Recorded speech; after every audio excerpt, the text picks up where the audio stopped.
Shalom.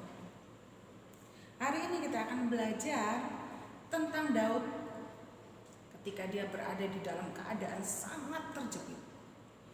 Keadaan yang begitu mengerikan, sangat terjepit, tertekan, di mana semua orang meninggalkan dia dan kemudian berada dalam keadaan habis-habisan. Dan bagaimana Daud keluar dari sana dan jadi pemenang? Mari kita belajar, kita baca firman Allah hari ini.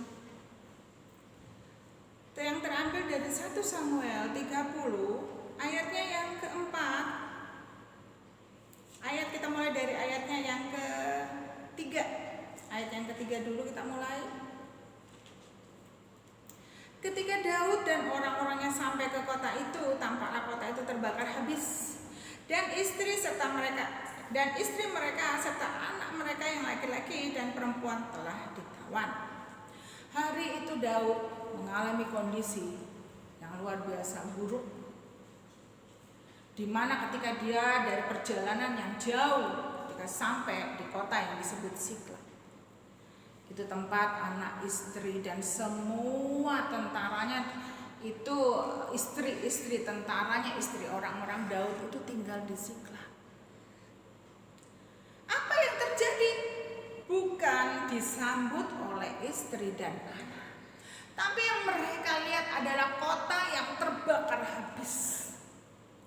Anak dan istri semua diangkut, dijadikan tawanan. Ketika mereka menemui keadaan yang habis-habisan seperti itu, semua orang marah. Hari ini kita baca di dalam ayat yang keempat. Lalu menangislah Daud dan rakyat yang bersama-sama dengan dia itu dengan suara nyaring, sampai mereka tidak kuat lagi menangis karena kesedihan yang hebat. Terbakar habis seluruh harta benda mereka. Anak-anak, istri mereka semua tidak tahu kemana pergi, dibawa oleh gerombolan penjahat. Yang ada mereka meratapi nasib mereka. Nangis, Daud nangis. Ini semua meratapi nangis, marah, nangis, pahit, semua.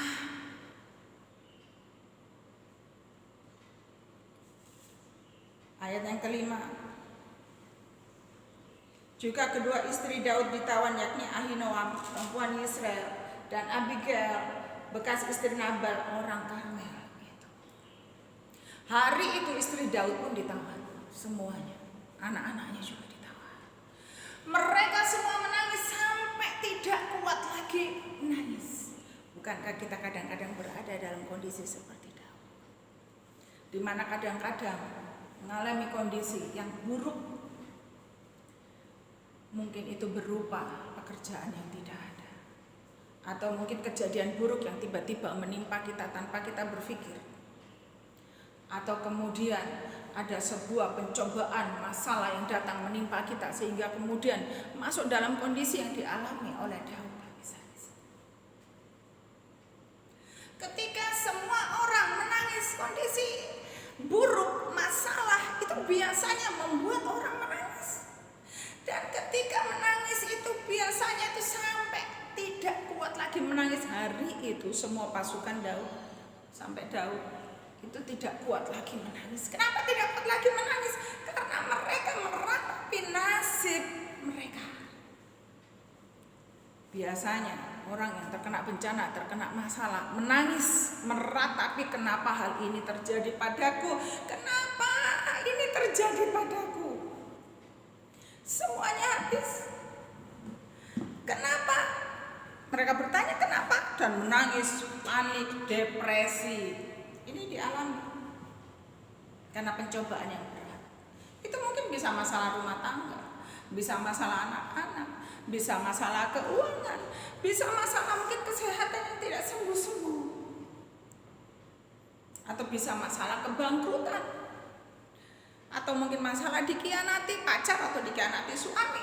Sehingga orang-orang merasa berada dalam kondisi yang sangat terpuruk, sangat buruk, sehingga menangis sampai tidak kuat lagi menangis. Di saat tentaranya juga menangis, Daud menangis. Tapi apa yang dialami Daud berikutnya? Lalu Daud sangat terjepit, ayatnya yang ke-8. Dan Daud sangat terjepit karena rakyat mengatakan hendak melempari dia dengan batu. Seluruh rakyat itu telah pedih hati masing-masing karena anaknya laki-laki dan perempuan. Daud itu sudah dalam keadaan sangat terjepit seperti itu. Kesedihan yang begitu hebat menimpa dia. Dia berada dalam kondisi yang sama habis-habisan bersama tentaranya, bersama orang-orangnya. Tapi kemudian rakyat yang bersama dengan Daud, orang-orang Daud ini kemudian marah sama Daud. Mereka mau melempari Daud. Bayangkan, Daud ini sudah terjepit, sudah habis-habisan, sudah begitu sedih. Ditambah lagi orang-orang yang mengikuti dia marah dan hendak melempari Daud dengan batu. Mereka mungkin berkata, ini salahmu Daud, kenapa engkau membawa kami pergi mengikutimu sehingga keadaan ini terjadi sama kami. Biasanya orang kan seperti itu, mencari kambing hitam. Siapa yang bikin gara-gara ini? Ini salahmu, ini salahmu, ini salahmu. Sibuk mencari kambing hitam. Hari itu orang-orang Daud juga sama, mencari sasaran kemarahan, dan mereka mau melempari Daud dengan batu. Tapi di sini kita akan melihat seorang Daud, betapa dia seorang yang memiliki cara pandang dan pikiran yang berbeda di dalam menghadapi masalah, sangat berbeda dengan kebanyakan orang. Ketika semua orang bereaksi pahit, bereaksi negatif, bereaksi kecewa, Daud lain. Di sini ayatnya yang ke-8 mengatakan, tetapi Daud menguatkan kepercayaannya kepada Tuhan Allahnya. Yang dilakukan Daud ini berbeda. Reaksi yang ditunjukkan Daud berbeda dengan reaksi yang ditunjukkan orang banyak itu. Hari itu Daud bereaksi sangat positif. Dia bilang, ayat firman Allah mengatakan Daud menguatkan kepercayaannya kepada Tuhan. Bagaimana reaksi kita ketika kita mengalami masalah, problem dalam hidup kita? Apakah kita bereaksi kecewa, pahit, marah seperti orang-orangnya Daud? Atau kita bereaksi seperti Daud, menguatkan kepercayaannya kepada Tuhan? Apakah kita mencari Tuhan? Apakah kita lari kepada Tuhan? Apakah kita menguatkan kepercayaan kita? Atau kita jadi depresi dan menyalahkan semua orang dan menikmati kesakitan, menikmati depresi, menikmati stres dan kemarahan? Mari kita melihat Daud. Dia menguatkan kepercayaannya kepada Tuhan. Karena kepercayaan kepada Tuhan ini nanti yang membuat Daud terlepas dari masalahnya yang besar. Ayat berikutnya, setelah Daud menguatkan kepercayaannya kepada Tuhan, ayatnya yang ke-9 berkata, kemudian bertanyalah Daud kepada Tuhan, katanya, haruskah aku mengejar gerombolan itu? Akan dapatkah mereka kususul? Dan ia berfirman kepadanya, kejarlah, sebab sesungguhnya engkau akan dapat menyusul mereka dan melepaskan para tawanan. Hari itu Daud setelah menguatkan kepercayaannya kepada Tuhan, berikut yang dia lakukan adalah dia datang kepada Tuhan dan bertanya, Tuhan, mesti bagaimana? Harus aku lakukan apa? Dia berdoa. Mari kita lihat Daud. Jangan kita bereaksi negatif ketika sesuatu terjadi, karena Allah sedang menilai reaksi kita. Benarkah anakku ini bereaksi positif atau bereaksi negatif ketika masalah terjadi? Kita contoh Daud, kita bereaksi positif, dengan menguatkan kepercayaan kita. Kemudian kita cari Tuhan, kita berseru kepada Tuhan, kita berdoa, cari Tuhan, cari Tuhan, cari Tuhan, cari Tuhan.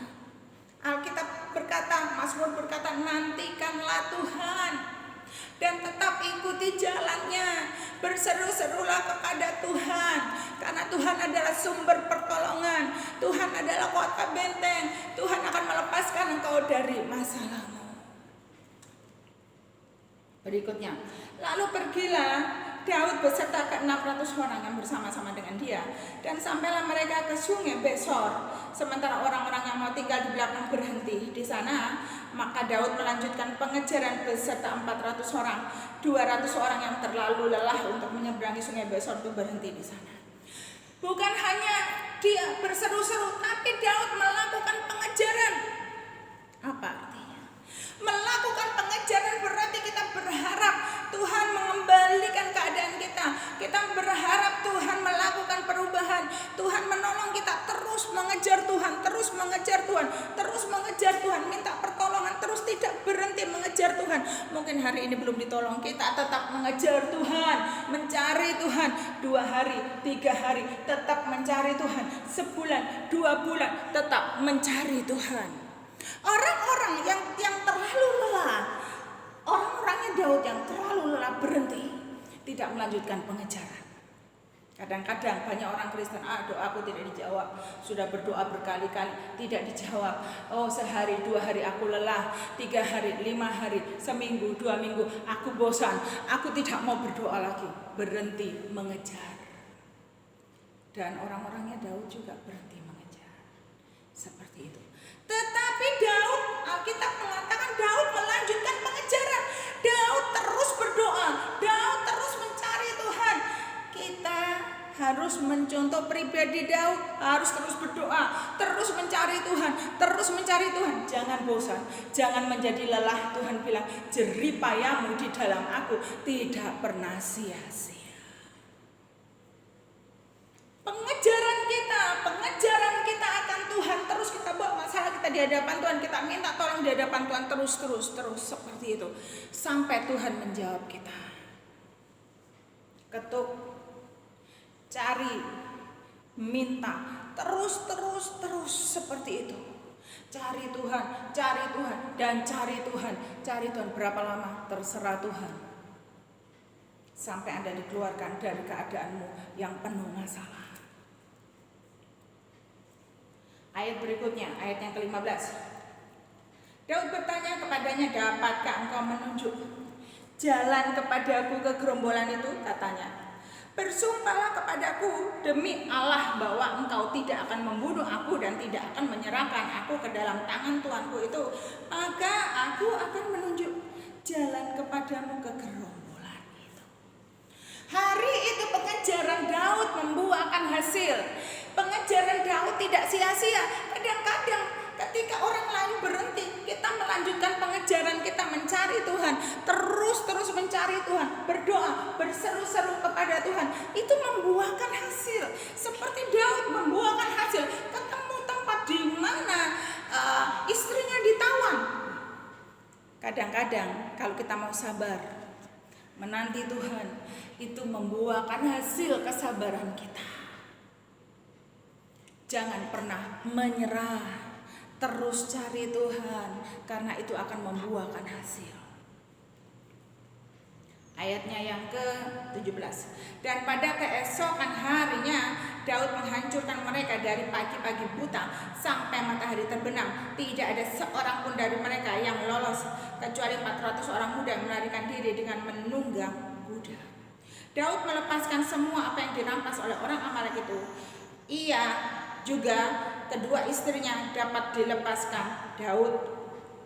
Hari itu Daud ketemu gerombolan itu, dan kemudian dia hancurkan gerombolan itu, dan dia selamatkan istrinya, dia selamatkan semua istri orang-orangnya, tidak ada yang mati.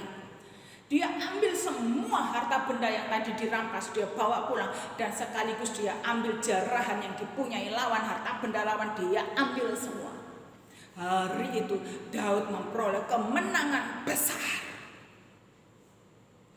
apa yang tidak dikatakan oleh Tuhan melalui firman ini.